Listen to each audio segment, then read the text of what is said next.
Hello everybody. Today we are working on our drawing skills and engaging in something called drawing realism. That means you're trying to draw something as realistically as possible. So let's go ahead and get started. We are going to be using a medium, gourds, because they are extremely forgiving. You can draw a gourd with all kinds of different lumps and bumps and it will look right because it's an organic thing. So we don't have to worry about being restricted to making something look so geometric and perfect with straight lines using a ruler. We can be a little more freehand with our hands. So that's really nice. The project that you're going to be making is going to be a gourd drawing. And there's going to be enlarging gourds to make them look even bigger. This is kind of an unfinished one, as you can see. But I have a finished one here that's going to be more like yours. You're going to be doing this on black paper. You'll be using your oil pastels. And we are going to learn about how to put in highlights and a background and even some shadows. So let's go ahead and get started. So I've got some fun gourds here. Let's name them. This guy right here, this is an Italian stripe gourd. This little guy and this one right here, these are swan neck gourds. This is called a Cinderella gourd. And these two are patty pan gourds. So, or squash, I suppose. What we want to do is we want to think about composition. And when we are practicing today, we're going to start with putting the small one in the front, and then we'll put a medium next and the largest in the back. So let's pick one to be our small guy for the front. And what I'm going to do is pick this little Cinderella gourd. Okay, you guys move off to the side for now. We'll come back to you later. The approach we want to take to drawing is drawing it from the side. We've drawn pumpkins before, but what's important about today is paying close attention to what you actually see and what your eye follows, the lines your eye follows. It's not about drawing something from memory. It's about drawing exactly what's in front of you. So let's go ahead and get started. Even if all you have in front of you is a photo, that is okay. I'm using my pencil, and what I'm going to do is I'm going to hold this in front of me so that I can see it from the side directly. So it looks a little different from the angle you're looking at it, but that's okay. And I'm going to start with the section that is the most in front of me. So I'm simply just outlining with my pencil that shape, one little section at a time. I see this come down here, it's going behind, it really puffs out, and it comes even below the first one right there. This one seems to start on the side and is smaller. Don't worry about it having rough lines. This one seems to start up here on the side of this one. So I'm really using my eyes to make exactly what I see. Okay, then from this middle I go to the other side. I look at where it's touching up on the side of it as I draw.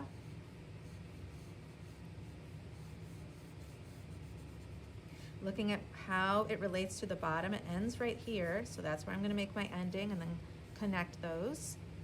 Then I see this come out the side. And then I see the stem. Where's the stem starting? It's starting about right here from the angle I'm looking at. It's got some lines that sort of come up there, and a line that comes up there. And that's all I have to do. That's it. So I'm good with my first one right there. Now I'm going to put in a second gourd. And do you see how low this guy is on the page? We know he's in the front. The next one I put, if it's behind this one, it can't be lower because then it will make this one look like it's floating. So we have to make the bottom of it higher up than the bottom of this one. All right, so let's find another one. I'm going to use this funny patty pan one. You notice color doesn't matter. We're just working on the drawing of it. And I can draw these as large as I want or small as I want. Okay, again, approaching this from the side of it. So I turn it at an angle so I can see it from the side. There we go. So Sometimes you could even use like an eraser or something to prop it up in front of you, or you just put it up in front of you like that. Either way, whatever you want to do. Starting with one section, let's see.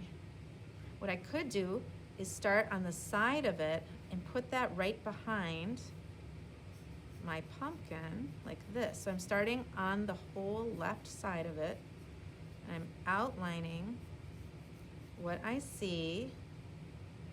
Then I'm going to make this part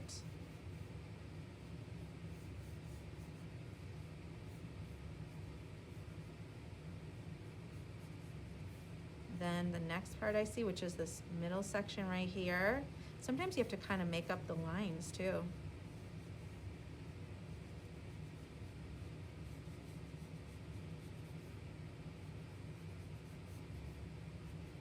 Okay, and I go to the next section. This one is more wide and round than the one right before it.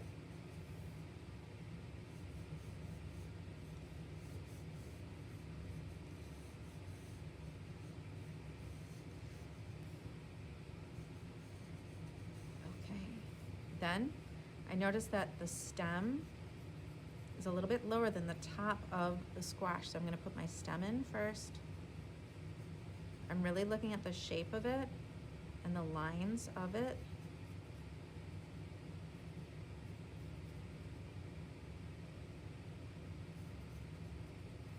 And now I can make the back of my squash, and there we go. You don't have to worry about the lines of the designs on it right now either, but if you would like to put those in, you can.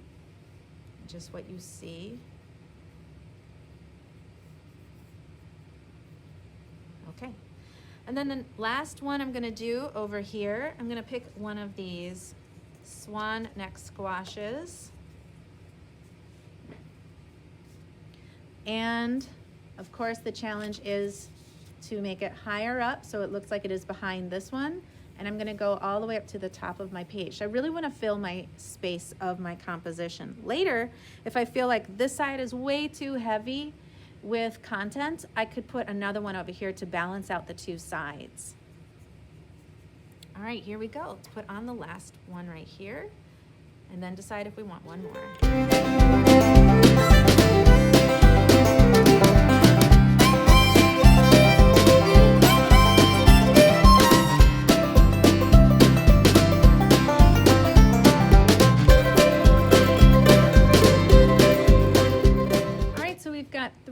Of our squashes on here now. We can decide if we want to put on one more. I might do another one in the back of this shape to kind of fill up the rest of the space right there. I have another one right here that I kind of like the indentation, so I'm going to fill that in so that I don't have so much weight on this side and less over here.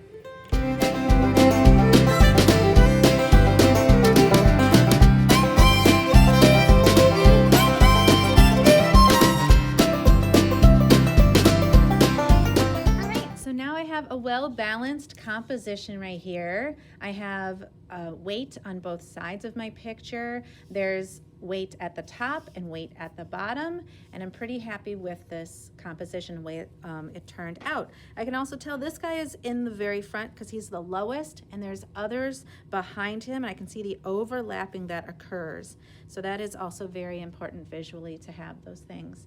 So practice drawing this type of a composition with your gourds that you have photos of or in person at your house. And then next week, we're going to talk about how to put it on our big black piece of paper from our art bag. I can't wait to see you then. Bye-bye.